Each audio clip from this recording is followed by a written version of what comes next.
هعمل شعر الكيرلي ده بالكير رولرز. طب ليه نستخدم دول مع ان شعر الكيرلي بطبيعته اللي عنده حمام بقى فراغ بسلي نفسي؟ لكن في الحقيقه احنا بنستخدم دول عشان لو حد شعره ويفي نعمل شعره كيرلي اكتر، لو حد عايز يغير شكل الكير شويه، لو حد عنده هيت دامج ده بيعمل ديفينيشن اكتر من الكيرز. فيلا بينا نبتدي اوريكم ازاي اعمل شعري كيرلي بالكير رولز. اول حاجه هقسم شعري كده كالعاده. انا خليت شعري يوصل للمنظر ده عشان كنت بصور فيديو فضحيت بشعري عشانكم. محتاجه بس جزء واحد كده، احط الجزء ده كده على جنب مش محتاجاه دلوقتي. الجزء ده كده برضه هقسمه، وكالعاده ابل الشعر كويس جدا.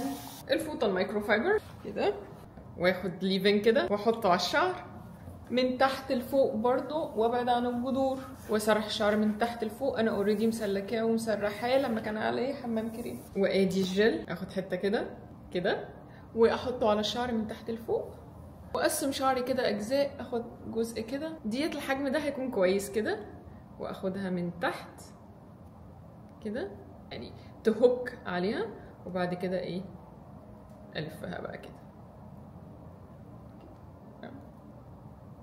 كده اوصل لاخر الشعر خالص، وبعد كده ارول الفها على بعض.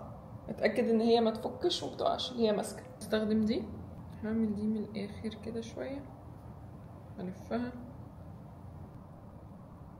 كده.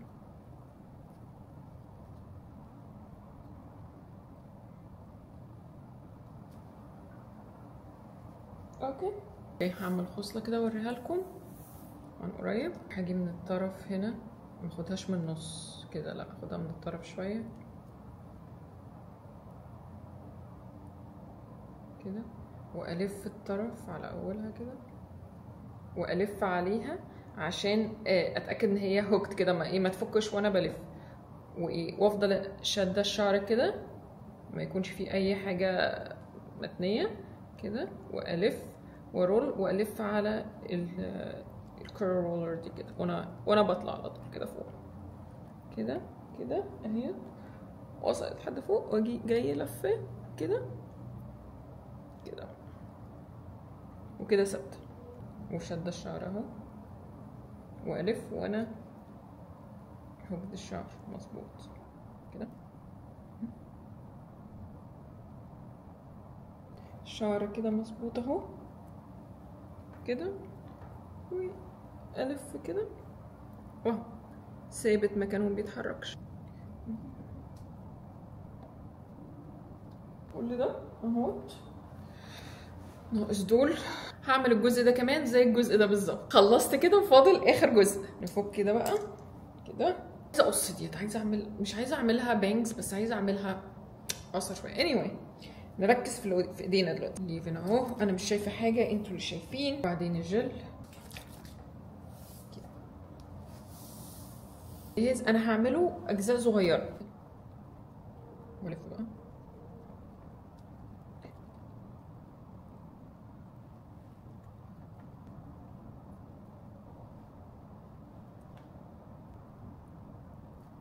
المفروض الشعر يبقى ايوه مشدود وكويس وملفوف حلو، بس مش المفروض بيوجع الجذور وتحس ان الجذور هتتشد هتتقطع، يبقى كده الشعر بيتقطع وبجد الشعر يعني الجذور هتقع الشعر هيقع من جذوره.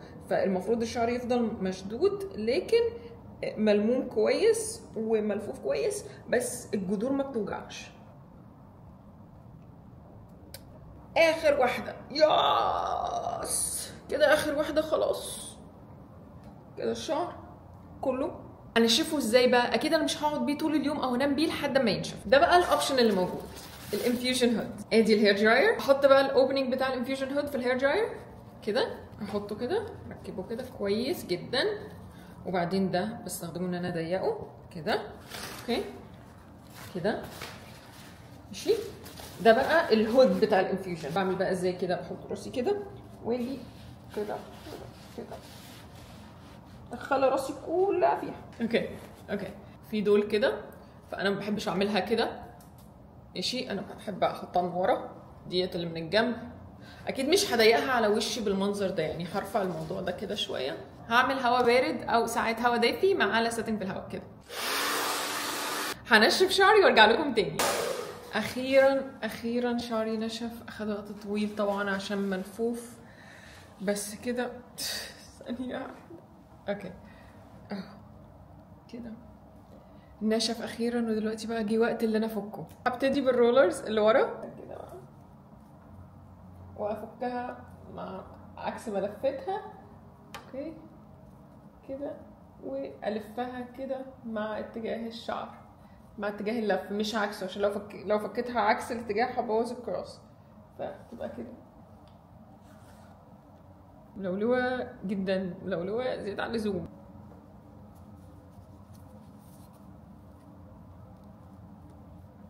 انا بعمل كل ده وانا مش شايفه اي حاجه، بعمله بالاحساس. مش شايفه حاجه، فيا رب ما بوظ الكراس بعد كل التعب ده. كل ده ما كانش تعب في لفها قد ما تعب في تجفيفها وفكها. يعني التجفيف عشان ملفوفه حوالين بعض كده فخدت وقت طويل، وكمان الفك دلوقتي لازم افكها مظبوط، عشان لو اتفكت غلط هتبوظ كل التعب اللي انا عملته وكل الوقت. وانا بفكه كده انا حاسه ان في حتت مش مبلوله قد ما هي منديه بسيطه كده، عشان طبعا كان فوقيه يعني كام لفه من فوق بعض كده، فالهواء ما عرفش يجففها، عشان انا كمان كنت بنشف شعري بهواء دافي وبارد. اخر واحده ياس. اوكي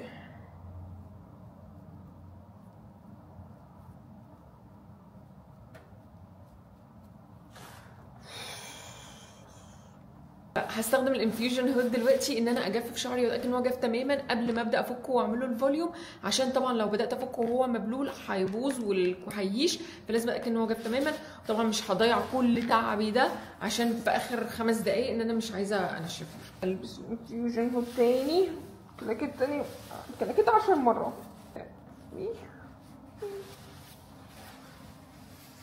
واجفف. اخيرا شعري نشف، وجي وقت بقى دلوقتي ان انا افكه واعمله فوليوم واتخلص من المنظر ده. اول حاجه طبعا استخدم زيت او سيرم، واخده بقى خصله. ايوه كاس العذاب بقى. ابتدي من ورا ولا قدام؟ ابتدي واعمل خصله هنا كده، هي تفرق. فكها بالراحه عشان بفوا على بعض قوي كده، ترجع تلف على بعضها تاني بطريقة غريبة كده شوية. الخصل ديت يعني همسك خصلة اتأكد ان انا فكيت كل خصلة من بعضها، وبعد كده ادخل الخصلة اللي بعديها. انا مش شايفة حاجة، انا بعمل بالاحساس. انا حاسة بشعري مش هيكدب عليا، قلبي بيقول لي ان هو كده مظبوط. انتوا اللي شايفين. انتوا اللي بقى شايفين انا بعك الدنيا ولا اللي هو مظبوط، الله اعلم. تخيلوا بعد ما اعمل كل التعب ده وبعد ما اعمل كل ده وانا بفكه كده ابوظه. بس انا متعوده ان شعري لما يبقى ملفوف حوالين نفسه قوي كده يبقى كيرلي قوي كده، لو فكيته مهما كان يعني ومهما كان الفك بطريقه غريبه شويه ومش بركز في الفك، شعري بيلف ويرجع مكانه تاني، يعني بيبقى الكيرلي بتاعه مظبوط قوي لدرجه ان هو بيلولو تاني ويرجع مكانه زي الزنبلك كده.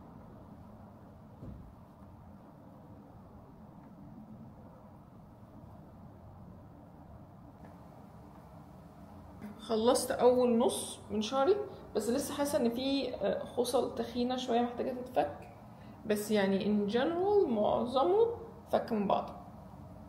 اوكي كده اتاكد بس ان الخصل كلها اتفكت من بعضها، بس لسه حاسه بخصل تخينه شويه. يبقى دور النص التاني، ابتدي من ورا خالص.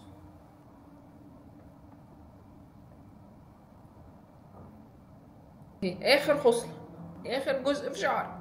انا حابه اوريكم بس الديفينيشن وشكل الكراز عامل ازاي، الديفينيشن بتاعها، اللمعان بتاعها يعني، وان انا حتى بعد ما فكيتهم من بعض ده شكل الكراز لسه عامل ازاي ومتحدد ازاي، مع اني فكيت كل خصلايه مفكها كويس قوي من بعضها.